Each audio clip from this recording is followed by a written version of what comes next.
Hello students. आज हम लोग ग्रामर के क्लास में उपस्थित हुए हैं और शुरुआत भी हम लोग ग्रामर से ही करेंगे कि ग्रामर क्या है, व्हाट इज़ ग्रामर। तो grammar is the means by which we can learn to write, read and speak any language correctly. Grammar वह साधन है जिसके माध्यम से हम लोग पढ़ना, लिखना और बोलना सही ढंग से जानते हैं। कोई भी भाषा का हो, कोई भी भाषा का आपको लिखना है, पढ़ना है या फिर बोलना है तो उस भाषा के ग्रामर को हमें जानना बहुत ही ज़रूरी है और उसी के माध्यम से हम लोग सही ढंग से पढ़ पाते हैं, बोल पाते हैं या फिर लिख पाते हैं। अब आएंगे हम लोग कि ग्रामर के कितने प्रकार हैं। ग्रामर के कितने प्रकार हैं तो how many kinds of grammar? There are 5 kinds of grammar.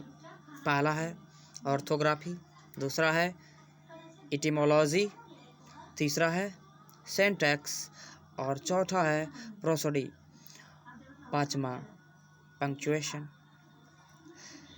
ये 5 प्रकार के आपके ग्रामर हो गए।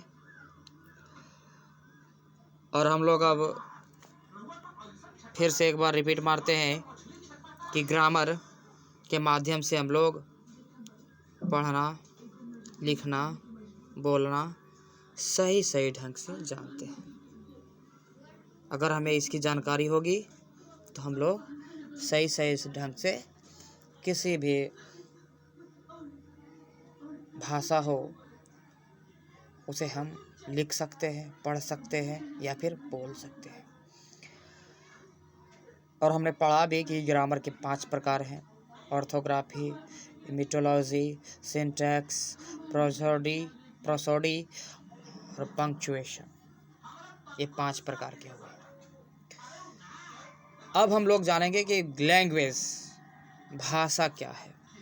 हम लोग जानेंगे भाषा क्या है।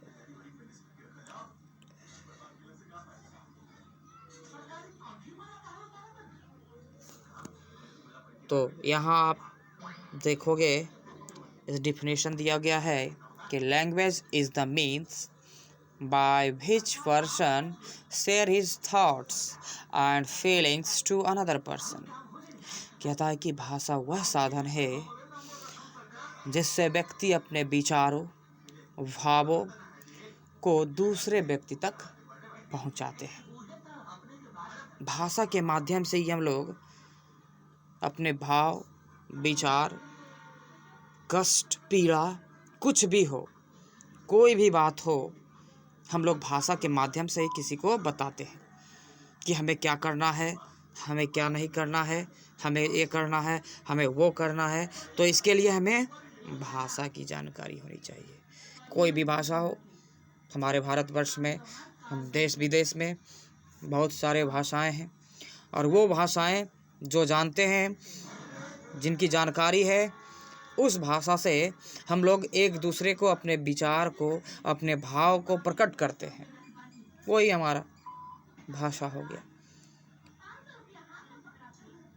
अब भाषा के भी प्रकार होते हैं, उसको बांटा गया है 3 कैटेगरी में, 3 भाग में बांट दिया गया है। पहला आप लोग देखेंगे, यहाँ पे आपको दिया गया है कि how many types of language, कि भाषा के कितने प्रकार हैं। तो यहाँ पे हमने देखना है कि भाषा के 3 प्रकार हैं। There are 3 kinds of language. पहला है ओरल लैंग्वेज, दूसरा है रिटन लैंग्वेज, तीसरा है साइन लैंग्वेज। मतलब कि पहला मौखिक भाषा, दूसरा लिखित भाषा और तीसरा सांकेतिक भाषा।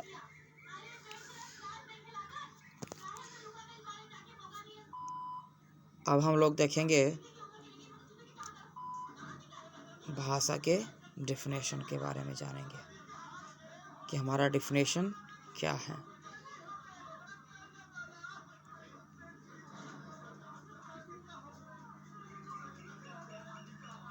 यहाँ आप देखोगे ओरल लैंग्वेज क्या दिया गया है। ओरल लैंग्वेज मतलब मौखिक भाषा। मौखिक भाषा में हम लोग देखेंगे इसके डिफिनेशन को। Oral language is the process of expressing information और idea by words of mouth. कि मौखिक भाषा हुआ है जिसको हम लोग अपने भाव को, अपने इंफॉर्मेशन को मुख के द्वारा व्यक्त करते हैं। अपने माउथ के द्वारा जो भी आपने निकालना है, जो भी इंफॉर्मेशन किसी को देते हो, जो भी विचार किसी को प्रकट करते हो बोल करके, वही आपका ओरल लैंग्वेज हो गया, मौखिक भाषा वही हो गया आपका। दूसरा है रिटन लैंग्वेज, मतलब लिखित भाषा। लिखित भाषा हुआ है जिसमें हम लोग लिख करके बोलते हैं, किसी को अपने विचार को प्रकट करते हैं, है ना। हम लोग लिखते हैं और वो व्यक्ति पढ़ते हैं और फिर हमारे भाव को, विचार को समझते हैं, वही हमारा लिखित भाषा हो गया। इसके डिफिनेशन को देख लेंगे। द फॉर्म ऑफ लैंग्वेज, कि भाषा क्या, वह रूप in which one person expresses his thoughts by reading. कहता है कि भाषा का वह प्रारूप जिससे एक व्यक्ति अपने थॉट्स को, अपने विचार को लिख करके, and another person read them. कहता है कि एक व्यक्ति अपने विचार को, अपने भाव को लिखते हैं और दूसरे व्यक्ति उसे पढ़ते हैं और फिर बाद में उसे फिर समझते हैं। वही भाषा आपके रिटन लैंग्वेज में कहलाते हैं। जैसा कि मैंने यहाँ पे आपको लिख कर दिया है, यहाँ पे आप सारे लेटर्स जो है, वो वर्ड्स जो है, सेंटेंस जो लिखा हुआ है यहाँ पे मैंने दोनों काम कर रहा, एक तो लिखा हुआ है, दूसरा बोल रहे हैं, है ना। और आप उसे ऑब्जर्व करोगे तो ये आपको रिटन भी मिल गया और ओरल भी मिल रहा, क्योंकि मैं आपको बोल के भी बता रहा हूँ और आपको लिख करके भी दिया, तो हो गया ना। और आप अगर मेरे सामने अगर प्रत्यक्ष होते तो फिर मैं साइन करके भी बता देता कि भाई ये वो हो रहा, ऐसे करो, वैसे करो। तो हम लोग अपने व्यवहारिक जीवन में तीनों लैंग्वेज का प्रयोग करते हैं, है कि नहीं। तीनों लैंग्वेज का प्रयोग करते हैं, ओरल का भी, रिटन का भी और साइन लैंग्वेज का भी प्रयोग करते हैं, है कि नहीं। क्लियर बच्चों। फिर से देखना है कि एक व्यक्ति अपने भाव को, विचार का लिखित भाषा में एक्सप्रेस करते हैं, अभिव्यक्त करते हैं, और दूसरे व्यक्ति उसे पढ़ते हैं और उसे समझते हैं। वही हमारा क्या हो गया, रिटन लैंग्वेज हो गया। ओके, समझ गए ना। एक बार फिर से रिपीट मारता हूँ। भाषा का वह रूप जिसके माध्यम से एक व्यक्ति अपने विचारों को लिखित भाषा में प्रकट करे और दूसरा व्यक्ति उसे पढ़े और समझे, वही क्या कहलाता है, रिटन लैंग्वेज कहलाता है। ठीक है। अब हम लोग देखेंगे साइन लैंग्वेज, मतलब कि संकेतिक भाषा। कि when things are understand by sign, कि जब कोई चीज को साइन करके समझा जाए, वही आपका क्या कहलाता है, साइन लैंग्वेज कहलाता है। वही आपका सांकेतिक भाषा कहलाता है। ठीक है, ये आपका साइन लैंग्वेज हो गया कि संकेत के द्वारा जिस भाषा को प्रकट किया जाए, जिसे संकेत किया जाए, संकेतिक करके बताया जाए, वही क्या कहलाता है, साइन लैंग्वेज कहलाता है। क्लियर। अब हम लोग देखेंगे, आगे चलेंगे। हमारा ख़त्म हो गया ये लैंग्वेज के का जो पोर्शन था वो ख़त्म हो गया। अब हम लोग देखेंगे किसके बारे में जानेंगे, लेटर के बारे में जानेंगे कि लेटर क्या है। लेटर जो है वो भाषा से ही रिलेटेड है, वो भाषा का ही एक पार्ट है। कैसा है देखिएगा, a smallest unit of any language, मतलब कि कोई भी भाषा का सबसे छोटी इकाई, भाषा भी आ गया इसमें, कि हम लोग हमेशा अपने जीवन में भाषा का ही प्रयोग करते हैं। करते हो कि नहीं करते हो? कोई भी भाषा हो, अगर भाषा नहीं रहती तो हम लोग एक दूसरे को अपने भाव विचार को नहीं प्रकट कर पाते, कि भाई हमें ये दुख है, हम आज एक्साइटेड है भाई, आज हमें जो हमें हमारे जीवन में हमें चाहिए था वो प्राप्त कर लिया, तो वो खुशी का इजहार नहीं कर पाते आप लोग, या फिर आप जो है अपने दुख पीड़ा को प्रकट नहीं कर पाते। कैसे नहीं कर पाते? जब आपको भाषा की जानकारी नहीं होती, फिर हम लोग लाइक एनिमल हो जाते हैं, है ना, एनिमल के जैसा हो जाते भाई। जैसा कि वो डम रहता है, डम भी वो भी नहीं रहता है, डम वो भी नहीं रहता है, उनका भी अपना भाषा है। वो लोग खुद अपने भाषा को समझते हैं और हम लोग अपनी भाषा को समझते हैं, क्योंकि वो लोग एनिमल है और हम लोग मनुष्य हैं, हम लोग ह्यूमन बीइंग्स हैं, है ना। तो कहता है कि भाषा लेटर जो है वो स्मॉलेस्ट यूनिट है किसकी? भाषा का। इसको हम ये भी कह सकते हैं कि ये जो यूनिट है, लेटर यूनिट जो है ना, इनका खंडन नहीं हो सकता है। ए का खंडन करोगे नहीं कर सकते हैं, बी का खंडन करोगे नहीं कर सकते हैं। तो ये स्मॉलेस्ट यूनिट जो है ना वो लेटर है, ठीक है, वही क्या है? लेटर है। अब हम लोग पढ़ेंगे लेटर के कितने प्रकार हैं, how many kinds of letters. तो लेटर्स के दो प्रकार हैं, एक कैपिटल लेटर, दूसरा स्मॉल लेटर, है ना। कैपिटल लेटर में ए से लेके जेड तक, जो हम लोग कैपिटल लेटर का इस्तेमाल करते हैं, कहाँ करते हो आप लोग को पता है?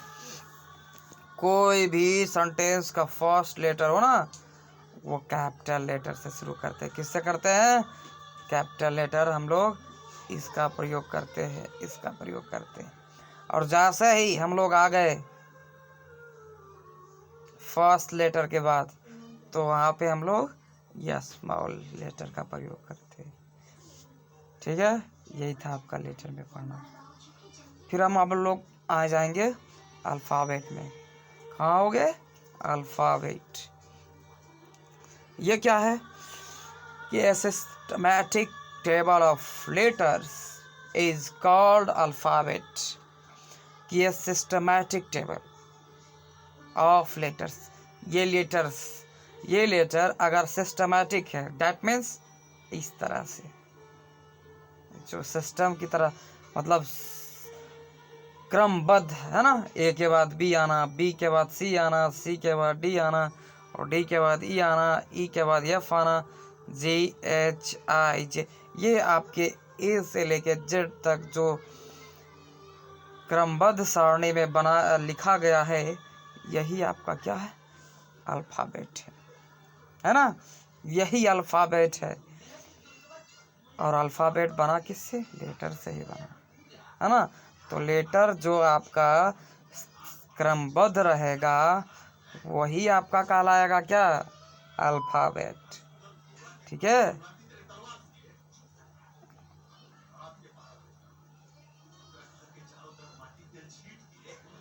अब आगे हम लोग देखेंगे how many kinds of alphabet, how many kinds of alphabet. तो देखिए there are 2 kinds of alphabet, है ना, 2 प्रकार के हैं। एक वोवेल है जिसमें आता है ए ई आई ओ यू, ए ई आई ओ। अच्छा, इसको वोवेल क्यों कहते हैं? क्योंकि हम इसको वोवेल इसलिए कहते हैं क्योंकि ये हमारे वोकल से निकलता है। वोकल का मतलब कंठ से। कहाँ से? कंठ। देखिएगा, आप लोग प्रैक्टिस कीजिएगा। ए कहाँ से आया? कंठ से। ई कहाँ से आया? कंठ से। आई कहाँ से आया? कंठ से। ओ कहाँ से आया? कंठ से ही आया। यू ये भी कंठ से ही आते हैं, है ना। और कॉन्सोनेंट किसको कहते हैं? कॉन्सोनेंट कहते हैं कि ए ई आई ओ यू को छोड़ करके बाकी जितने भी लेटर्स हैं आपके अल्फ़ाबेट्स हैं, सॉरी, आपके जितने भी अल्फ़ाबेट्स हैं वो क्या कहलाता है? कॉन्सोनेंट।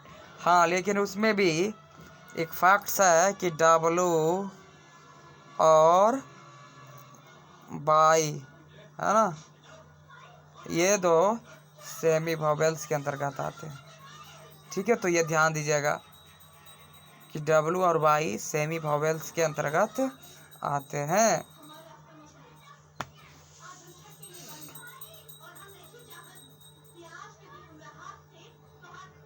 अब आगे हम लोग देखेंगे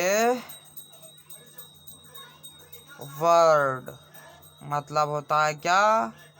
शब्द। और शब्द के माध्यम से ही हम लोग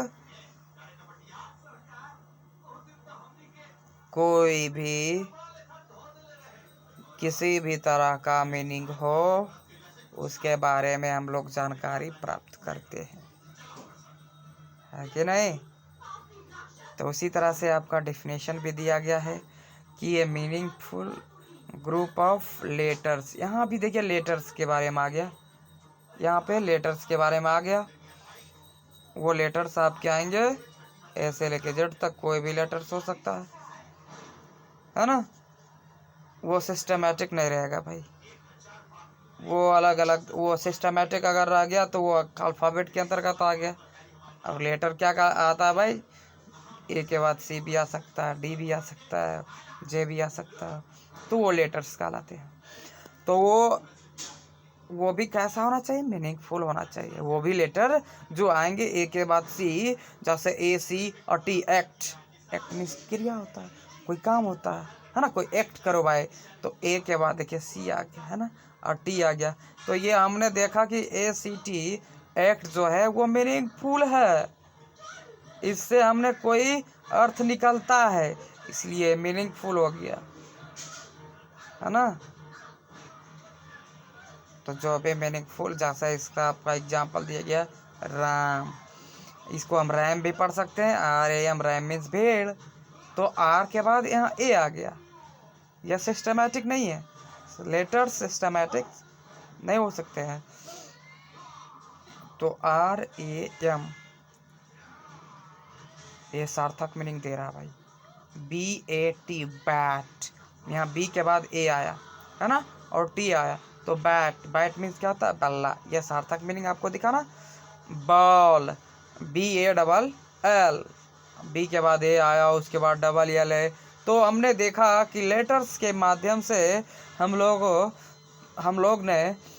ने नए नए वर्ड्स का निर्माण किया, और वो वर्ड्स मीनिंगफुल था, उसका एक मीनिंग आ रहा था, एक अर्थ आ रहा था। तो हम लोग लेटर के माध्यम से ही किसका निर्माण किया? वर्ड्स का। ठीक है गाइस, आज का क्लास यहाँ तक ही। आगे हम लोग सेंटेंस के बारे में जानेंगे, वो सेंटेंस का निर्माण कैसे हम लोग करते हैं। ये सारे देख रहे हो, ये जो है ना एक सेंटेंस है, ये सारे जो है ना ये सेंटेंस है। तो ये सेंटेंस बना है कैसे, वो अगले क्लास में ही आपको बताया जाएगा। धन्यवाद। अगला क्लास में आपसे मुलाकात फिर होगी।